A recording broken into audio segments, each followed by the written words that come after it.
일요일날 배부된 지난 지방선거 결과와 관련된 보도자료와 관해서 원내대표께서 이제 절차적인 부분, 당의 이름으로 배부되는 보도자료에 대해서 일부 최고위원들과 사전 논의 없이 또 원내대표와 상의 없이 배부되는 그런 절차적 부분에 대한 아쉬움을 말씀을 하셨습니다. 네.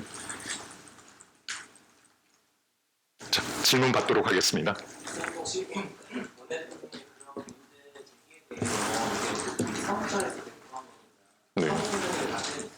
네, 제가 정확히 말씀을 드리면 어제 배부된 그 보도 자료는 객관적으로 지난 선거와 비교해서 기계적 정량적으로 선거 결과를 분석한 자료입니다.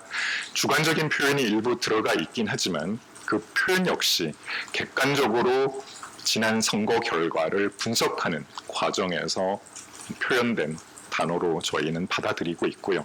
특히 당대표와 관련되는 단어가 일부 언론에서 자화자찬이라는 그런 비판을 받은 것으로 알고 있습니다. 다만 이 표현이 당대표 개인의 표현은 아니고요.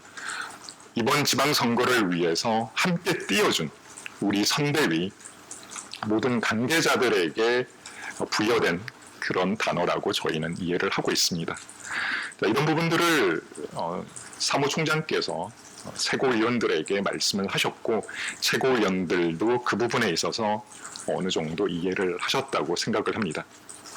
다시 한번 말씀드리지만 이번 보도자료는 당직자가 과거 선거에서 그러해 왔던 것처럼 지난 선거와 비교해서 기계적으로 정량적으로 결과를 분석한 자료이고요.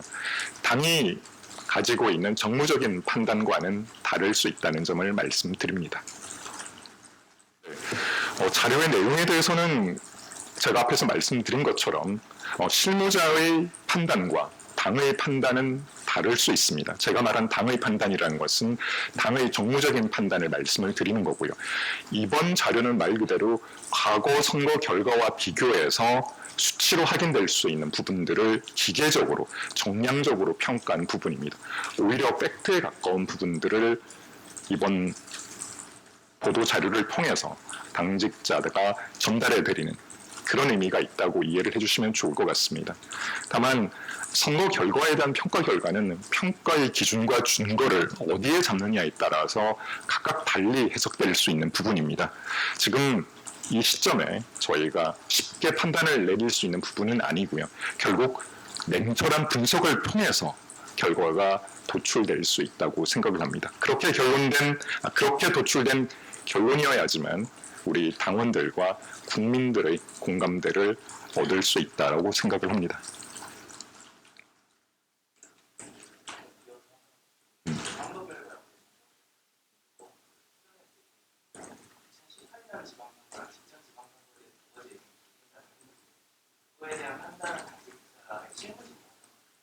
네, 그렇습니다.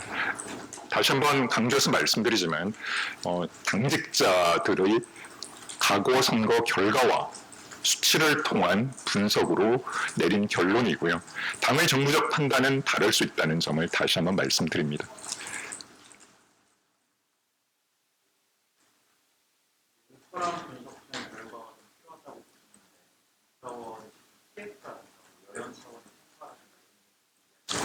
아마 추가적으로 그런 부분들에 대한 분석은 진행되리라고 생각을 합니다. 중요한 것은 이번 선거를 통해서 드러난 민심을 정확히 반영하고 앞으로 우리 국민의힘이 다시 집권하기 위해 국민의 신뢰를 얻는 그 도구로서 활용될 수 있어야 한다고 생각합니다.